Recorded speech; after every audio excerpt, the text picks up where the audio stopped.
let's go to Minnesota. I've seen a lot of Minnesota fans dislike this deal. I think that part of that is probably that Karl-Anthony Towns, there's a real connection there. As I opened with, there's a real connection in the community with Karl-Anthony Towns.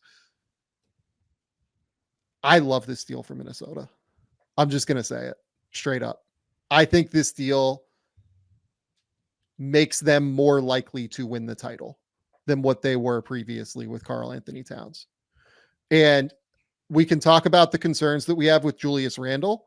We can talk about the concerns we have in terms of fit with Randle and Anthony Edwards.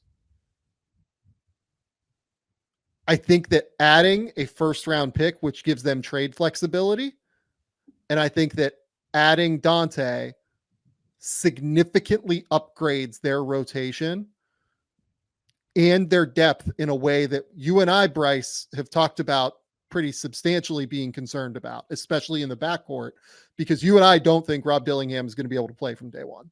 And definitely not in the playoffs. Definitely not in the playoffs. They now have a top 8 of Mike Conley, Anthony Edwards, Jaden McDaniels, Julius Randle, Rudy Gobert, and then Donte DiVincenzo, Nickeil Alexander-Walker, Naz Reid. I think there's a chance that they now have a top 3 bench unit in the NBA because of those 3 players alone. I was going to say, like, those 3, how many benches have a more talented first 3? There may be teams with more depth, but is there more talented first 3 guys off the bench than those 3 guys? That's a pretty good trio. I think those 3 guys might be 3 of the best 10 bench players in the league. Donte is a stud. Naz Reid is obviously a stud who just finished second in 6th Man of the Year award voting or whatever. And then they also have Nickeil Alexander-Walker, who is one probably 6th Man of the Year award. One. Nas won it. Sorry, I couldn't remember. Yeah. Nickeil Alexander-Walker is probably the most underappreciated really defensive guard in the NBA. Nickeil is a stud on defense. He isn't just good. He is a great defender. So to me, given that I just said, I don't think there is a massive difference if you're putting Randle at the 4 or Cat at the 4. I think this is a massive upgrade for Minnesota, and they get the first-round pick to be able to have flexibility moving forward. I'm not as excited. Is Julius Randle a long-term? Because I can't help but think this was a financial decision where Randle plays till the trade deadline and then gets moved. It could be. So let's talk about that. The Randle piece of this is interesting. I talked to Jason Timpf yesterday. Jason will be on the show later this week. We're doing a home and home for people to get excited about. From what I know, Jason is not excited about the Randle and Anthony Edwards fit because Randle likes to drive and take up space in that mid-range area. And Ant obviously really likes to drive and get all the way to the rim and be physical and powerful, right? I think that people just look at, and this is where Andrew comes in and will be able to correct me if I'm wrong. From a spacing perspective, when it comes to Julius Randle, I think people just look at the 3-point percentage. He had the one outlier 40% year or whatever, where he's made 31, 34, 31 in 3 of the last 4 years, and think teams kind of leave him open on the perimeter. They don't. You actually can't leave him open on the perimeter because if you do, you risk him driving and getting ahead of steam. And if he gets ahead of steam, it's over. Like he's getting to the rim and scoring. You actually have to be in contact range with him to be able to stop him and hold him up before he gets into that mid-post, mid-range area, because if he gets there, he's going to get a fairly efficient shot for him. So I don't think Randle's spacing and the concern of Randle's spacing is quite as worrisome as what others do. And Andrew, maybe you'll be able to answer this, having watched Julius Randle play on a team next to Mitchell Robinson for so long, because it's not dissimilar in terms of the role that Rudy will have. Rudy's a better screener and dribble handoff guy and everything, but nonetheless, Andrew, your thoughts on Randle and his offensive ability? I think you just hit it. The fact that he's played with a true traditional center. I want to say 100% of the minutes that he was a New York Knick, whether it be next to Taj Gibson or next to Mitchell Robinson or Nerlens Noel or Isaiah Hartenstein. There's like maybe 100 minutes with Obi Toppin where Tibbs saw it, threw up, and then never showed it to us again. But the fact that he's used to playing with a rim running traditional dunker spot center and was still able to be the battering ram, like downhill bully ball, Julius Randle commands the gravity that you're talking about. And I forget if it was B-Ball Index or one of the chart sites puts up the gravity rankings, and it's like 97th percentile in gravity, despite not really being a threat from 3-point range. Now, 2 years ago, when the Knicks were the 5 seed, the first Jalen Brunson season, he wasn't super efficient from 3, but the volume was really high, and it made him more of a threat as far as gravity was concerned. And then last year, especially once they traded for Anunoby, and you just had more spacing around Randle, he became so much more of a threat in the passing as well as just downhill. So that's where I actually agree with you, Sam. Like, him as a 4 fits really well. Yeah. I have some questions about when you go McDaniels, Randle, and Gobert in the spacing there, and how it can benefit Ant in the long term. But as far as Randle's concerned, he commands gravity, commands attention. That's for sure. Yeah, the big thing is, can McDaniels like consistently knock down open threes, right? If he can knock down open threes, I think it's fine. The other piece of this, we talked about Tibbs with Karl-Anthony Towns before. Chris Finch has coached Julius Randle before. Do you know what Julius Randle's breakout season was? It was in New Orleans under Chris Finch. Now, he wasn't the head coach, obviously, but he ran the offense. And for years now, from New Orleans to Denver to now in Minnesota, Chris Finch has been one of the clearly most creative offensive minds in how he works through spacing from his big men. Did it with Jokic. He did it with, Anthony Davis. Did it with Julius Randle. He's done it this time around in Minnesota with Karl Towns and Rudy Gobert. Chris Finch is one of the best offensive minds. Like, I'm not worried about the spacing with Randle. I'm worried about the defense and like consistently bringing a high level of defensive energy and intensity. But do you know what the best way to insulate Julius Randle is? Having the best rim protector in the NBA behind him in Rudy Gobert. Yeah. On top of that, Julius Randle is in a contract year, basically. He has a player option for $30 million for next year. And he's felt disrespected, I'm sure, from all of this. I think there's a chance Julius Randle is going to come and just be fucking furious and be like, I am going to have my best season of my career this year. And he's like, I don't want to sit here and say like, it's not hard to build a team around Julius Randle. It is. It's really hard to build a team that totally works around Randle because he takes up a lot of usage. He doesn't really defend at a super high level. Although if you look through his last few years, been, slightly negative to neutral on defense. If you look at a lot of the metrics, right? Part of that I think is infrastructure from Tibbs. Part of that is everything else. He has the Rudy infrastructure now. I think it'll probably be fine. Randle is a guy that's made 3 out of the last 4 All-Star games. He's a multi-time All-NBA player. Bryce, I'll ask you this.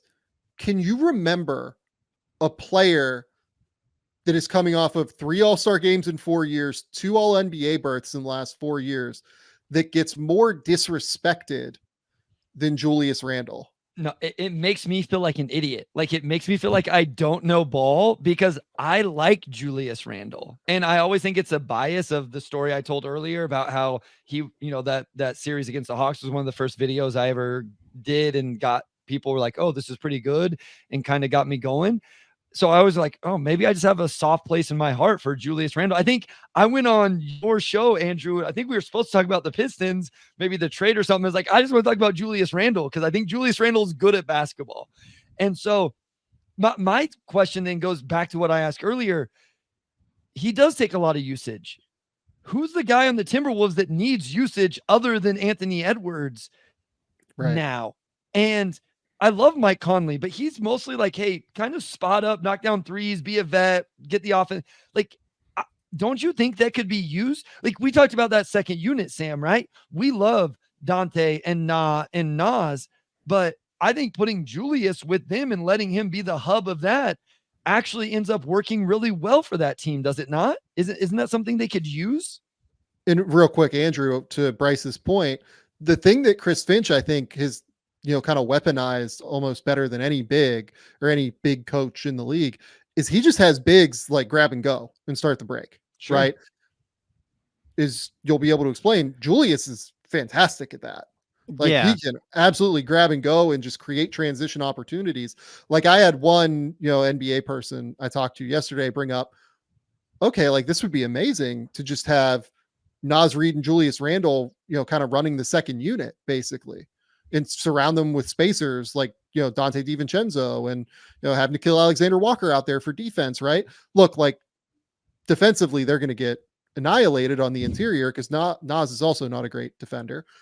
But I think that for a second unit playing against bench players in the NBA, they're going to go like that bench unit would outscore teams pretty easily and substantially. And I think that's what's the tough part for me to process in all of this is Randle never played against bench units. He was always, Tibbs had the tendency from time to time to go hockey shifts where, like 5 on, 5 off. And it was midway through the 22-23 season that he pivoted to a 9-man rotation. And the guy that played with the second unit was RJ Barrett. After they traded out RJ is when we saw Randle play with the second unit with Anunoby, and you started to see him take advantage of second units a little bit. It was mixed results on how effective it was, but that's something we all thought of, that you just have 2 on at any point of Randle and Anunoby and Bridges and Jalen Brunson, and you should be fine throughout a game. And to your point about him getting out in transition is absolutely something to be excited about. Him on the defensive boards is a really effective tool. The question I would have is him to the usage conversation that you brought up, the usage point you brought up. He's a bit of a ball stopper and at times can be a slow processor. And he has been open about how when he had his ankle injury, it's the first time he really dove into film study. And when he noticed all the double teams that we were yelling at him about, like, hey, they're coming on the weak side, they're coming on the strong side, you should probably get rid of this ball very quickly. And it's why I'm curious now on a team where there's going to be less spacing around him or less shooting around him. There's not going to be as many options. How you guys think he'll do where the quicker decisions are probably even more necessary, and he's never really been much of a quick decision maker in the half court. Yeah, I mean, I guess I would say that, like, I don't think Cat is either. Oh, at the end of the day. That's why the playmaking part of it is a gigantic concern for me with Cat. I look at him more of a floor spacer than a decision maker. Like, honestly, like, people look at the assist numbers and will say, like, oh, they're fairly similar as passers. I think Randle's a better passer. Much better. My hot take for this year was going to be Randle's averaging 7 assists a game. Yeah, like I think that's plausible for sure. When I look at the two of them, I'm just like pulling up like team assist percentages, right? Just with the Wolves, just out of curiosity to see where they fell.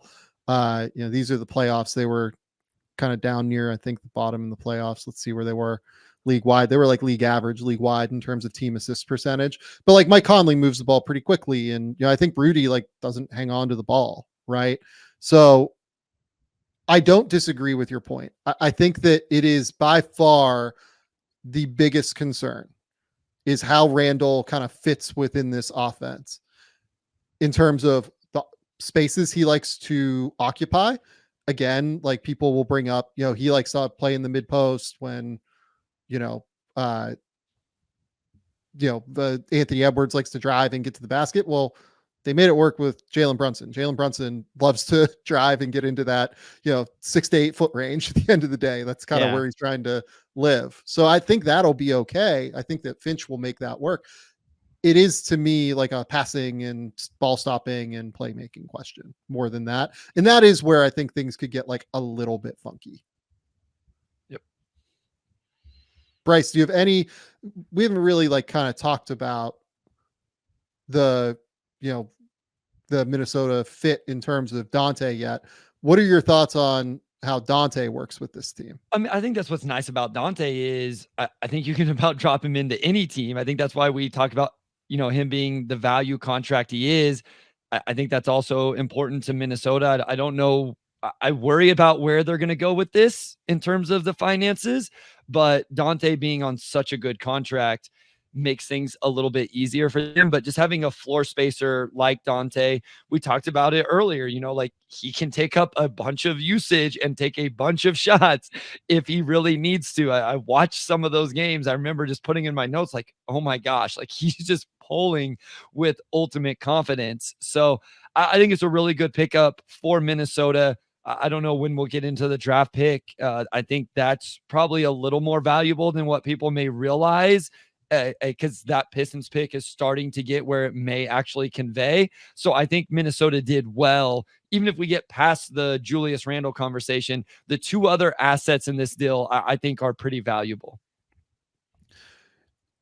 Donte, to me, is such a perfect fit with that backcourt. It's a perfect fit next to Anthony Edwards, because Anthony Edwards is going to be the guy who dominates the ball anyway.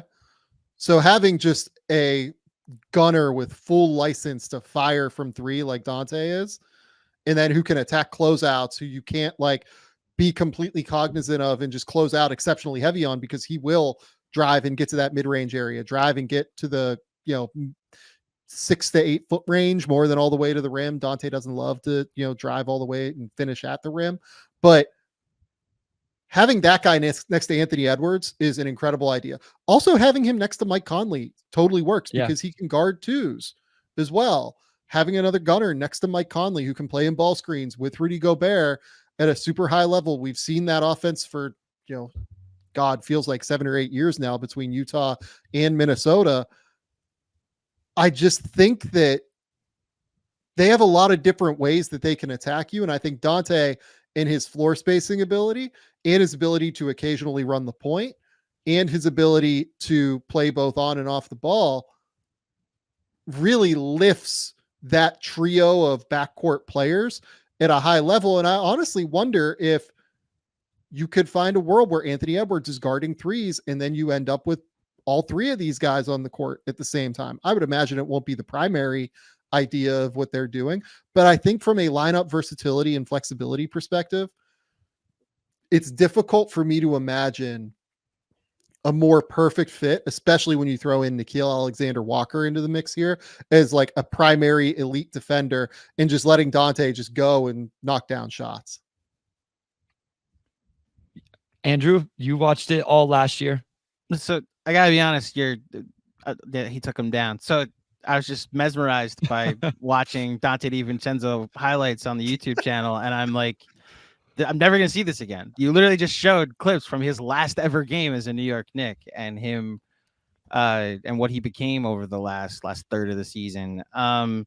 Look, whether he's that Klay Thompson sample is replicable or not, I think will play out. I agree that he is going to be an important part of the second unit there. I also agree, Bryce, to your point, like there's no like, oh, Donte doesn't fit here in any lineup that you want to go to. He's going to be, if you want to play him at the 3, you can. If you want to go to like a 3 guard lineup, if you want to make him, see, I never really saw him as a 1. Like they never had him do primary ball handling responsibilities. I will say there were some really shorthanded games that the Knicks played last year where just by necessity he was the primary ball handler because they had nobody else who could dribble on the court.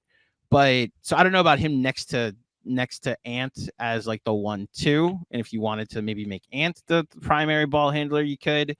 But I'm sure Finch might experiment with it. Yeah, even if he isn't like that guy that from the last 35 games, there's like the 35 games before that won him the starting job. He took over the starting lineup role from Quentin Grimes last year, who was like a Tibbs darling. Tibbs on draft night was like, you need to go get me Quentin Grimes. And they went and got him. Quentin Grimes took Evan Fournier's spot in the rotation, and we never saw Evan Fournier again.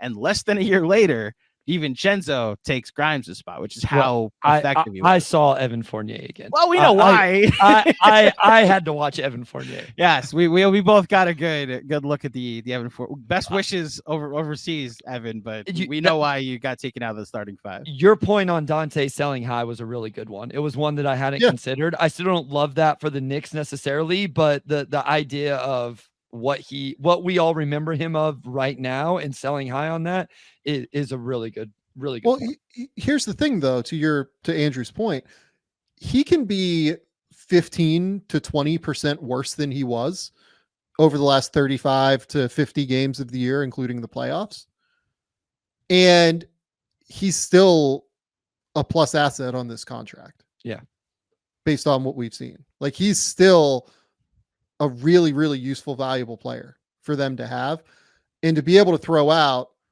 Donte and Nickeil Alexander-Walker off the bench, being able to throw out, this is the question I wanted to ask you guys. I kind of think Donte closes for this team. They'll probably start Mike, and then they'll use Donte as a closer because Donte can really defend. And Mike is a little bit smaller, and you can attack him occasionally in ball screens. I think Donte probably makes a little bit more sense in those circumstances.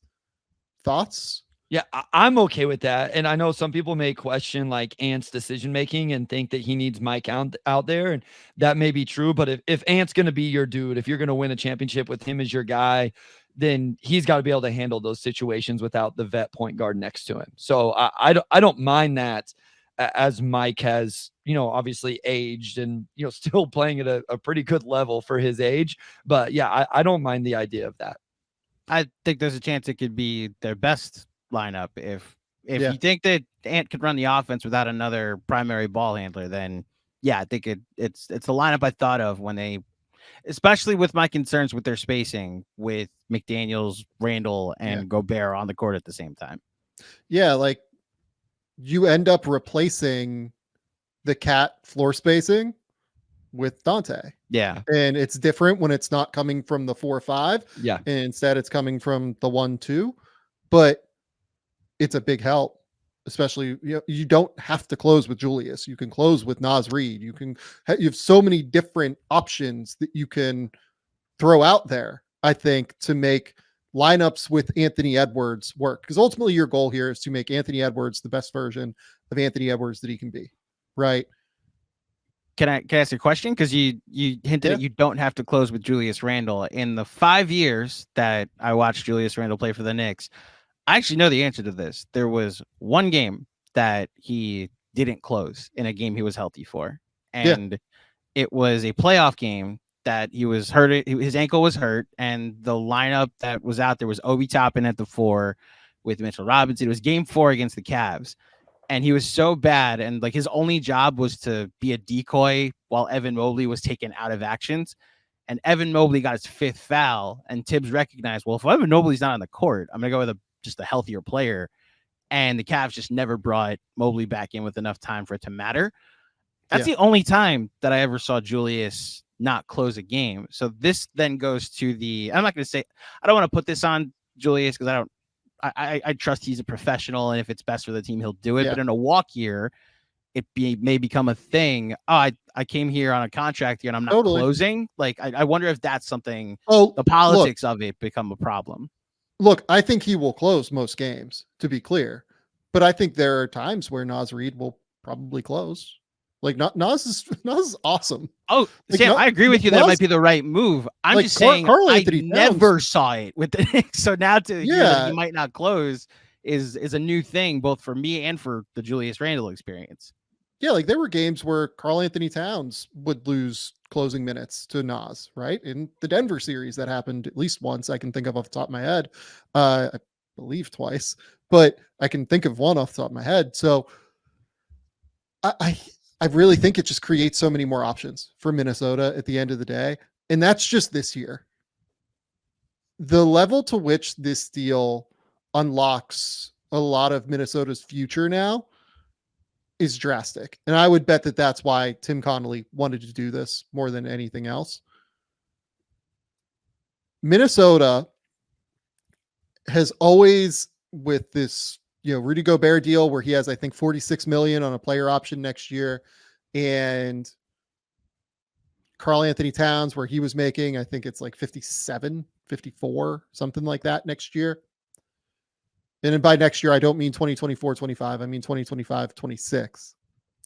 They were going to be drastically into the second apron in the middle of going through an ownership changeover, where I think nobody is probably pleased about being a second apron team in the middle of a ownership changeover, because it creates a lot of issues. So if you can basically stay the same while potentially avoiding the second apron and avoiding like real money, which they should be able to, I would say. Rudy's deal is 46.6 for the 2025-26 season. Bryce and I, we've always kind of said that the Rudy deal that makes the most sense is doing something like 35 a year for 3 years and kind of reducing that number in 2025-26, but then giving him more when maybe he might not be worth it. When he's 36, 36-ish, I think would be the year that he would be in the last year of that deal. Because I think he's 32 now. Yep. So you can find a way to smooth out the Rudy number. And then on top of it, I mean, you and I mean, maybe Andrew, you can answer this differently. I mean, you don't think Randle is getting a deal near what Cat signed, No. right? Like we're not talking about 50 million a year for Julius Randle. I think we're talking about probably like 35 a year for Julius Randle. So that's if it goes well. That's where I'm curious, because we had a couple of, like, we had Bobby Marks on this offseason, Yeah, especially nearing the Randle extension date. And he was saying a number. He was like, if Aaron Mintz, the Julius's agent, gets the call for 3 for $100 from the Knicks, you take it. And is Julius taking that? Is why I'm curious if that's why. I wonder if that's why the Knicks eventually decided we need to trade this guy, because he's not going to take that type of market number. And he made, I don't know if he'll test free agency, but if he wants the bigger number. For the Knicks, I don't even know if you could offer that. 3 for $100 on an extension? Yeah, because you would need to know how this whole thing is going to work before you do that. Like, to me, you can't offer that right now. Maybe you can offer that, middle of the season or something like that later, next off season, you can try and sign him to that deal. But I don't know if you could lock yourself in at that number with Randle, given the concerns that you might have about how Randle was going to fit with all these new pieces. And I'm not saying that they should lock in Randle now in Minnesota either. I probably wouldn't do that if I was them. But if he plays well and this works, I think we're probably talking 33 to 35 top end if it goes fantastic and he averages like 25, 10 and 5 or something crazy, right? I still think we're talking like $40 million a year probably if it goes incredibly well. $40 million a year for him plus what Donte is getting is still less than what Cat is at by like $6 million. And that's at the top end of Julius's market if you keep him. I think there's a chance that, like, if it doesn't go crazy well, he might opt in at $30 million a year. And then you have an expiring deal for Julius Randle that you can potentially attach this pick to at the deadline, and you can attach something else and say, okay, this is what we've got, right? Give us what we need, give us X wing, give us whatever you want, right? Like maybe Atlanta would do something like Julius Randle and a first for DeAndre Hunter and, Bogdan Bogdanovic, or I'm like literally just throwing out names, right? I have not thought about value. I haven't thought about anything, right? I'm just trying to come up with ideas of how they could go about thinking about their future, right? I think that this gives them way more flexibility. It gives them way more potential to say, like, re-sign Naz Reid long term and be able to keep him at like $20 million a year, $25 million a year, whatever it's going to be. Probably 25, I would guess. Could be more than that in theory. I maybe it depends on how great of a season he has, and it might be a fantastic season. Essentially, it just gives them way more flexibility, and it gives them way more outs as they build around Anthony Edwards long term. And that's what I would have wanted if I was Tim Connolly. I would just want to extend this window out with Anthony Edwards as long as I could, especially if I think I might not even be downgrading by moving Towns. I might be upgrading. I might be, doing whatever. Yeah, I think that's where I landed with the Wolves, was maybe not as excited as you on this season, but definitely understand the flexibility moving forward as you're all of a sudden really near the end of the Gobert deal. You just outlined Julius Randle, Naz as a player option for that. Like you can get really low on the books if you really wanted to. You have Donte on a great contract, and then for a team that has like no first round picks because of everything they sent for Gobert and everything they traded for Rob Dillingham, you at least have a single first round pick theoretically, to go acquire somebody if you need to. I almost looked at it as like, are they looking to clear things up a little bit, maybe get a little younger and move into a new iteration with Anthony Edwards? Obviously they are. I'm just kind of interested now if it's with Julius Randle, if it's with Donte, or if it's actually moving on from a lot of these pieces and going way younger and way different. And I'll be interested to see how they thread that needle. Do you know what like the absolute like batshit crazy thing is? Let's say that Rudy does not resign. Let's say that Randall leaves. Let's say they could have cap space, leaves. Right? They could have max cap space. I was gonna say, like, I was looking at the it's all player options, but like if they somehow got him not to, I mean, Naz isn't going to take that player option. He's going to want zero chance. I think he takes that player option. And I can't imagine Rudy won't. But yeah, like Julius. I mean, again, what you can do though with that is you can do Rudy at $30 million a year, extended over longer term, and reduce his cap hold. And then you're at like 75, 100. You're at like 120 to 130 with Rudy, Ant, Jaden McDaniels, Donte, Conley, and Dillingham, and Terrence Shannon. I think that'd be like 130 or so. I mean, and that gives you like 25 million in space. You're so disrespectful to your guy. You didn't even mention Leonard Miller. Leonard's non-guaranteed though. This is blasphemy. Much as I love Leonard, like he's non-guaranteed. Okay. So the point here is that like there's just so much flexibility. And if you want any detail on like the ownership situation, I would implore people to read what Brian Windhorst wrote today.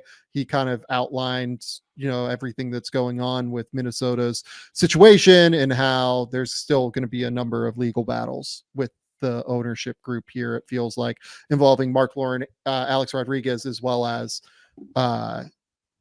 Glenn Taylor, who is trying to not sell it. So fascinated by everything that will happen there. But they have a number of options is the point here. They have so many different ways that they can go about trying to change their roster around Ant if they find that something is working, something's not working. They want to extend the core out a little bit longer. I just think there's a lot more flexibility now than previously existed. That's fair. Bryce, explain to me this Detroit pick and why you think it's valuable for Minnesota fans. I don't know that it's still. I just think it's as highest value that it's been because I think the Pistons are really motivated to not suck anymore after 4 years of being really, really bad. And the protections are starting to get low enough where those protections, they'll be good enough to not hit those protections, but still bad enough to be a lottery pick. So I just thought it was the point where it's not going to happen in 2025, but I think we said 11 and then 9. Now, the scary thing is if they stay bad, it's only a second round pick in 2027. If the protections stay in place, then Detroit sends Minnesota a second round pick, and that's it. I just seem to think that there's a chance that this team, Pistons team, not this year, but by 26 or 27, is winning enough games that depending on how the lottery balls fall, that ends up being like pick number 12 in 2027 or something like that. So I never thought it had a ton of value because the protections were just so far out and this team sucked so bad, where now I'm like, okay, this may actually convey over the next few years. Yeah, I think right now I actually would project it conveying in 2027. Yeah. So I'm basically seeing this as like a top 9 protected 2027 first rounder, which not a pick that has a lot of upside still, right? And teams tend to look for upside in picks that they move. I think that it will probably be more of a, if we want to move it in a trade, we're getting back a rotation player kind of thing, or we're just using it and getting like a cheap younger player in 2027 when Ant will be 26 years old or 27 years old, whatever he'll be, 26, I think.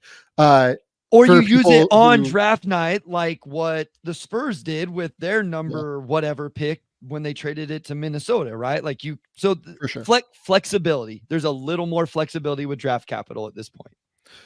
On top of that, I will just reiterate what the protections are. Top 13 this season, top 11 in 2026, top 9 in 2027, those NBA drafts.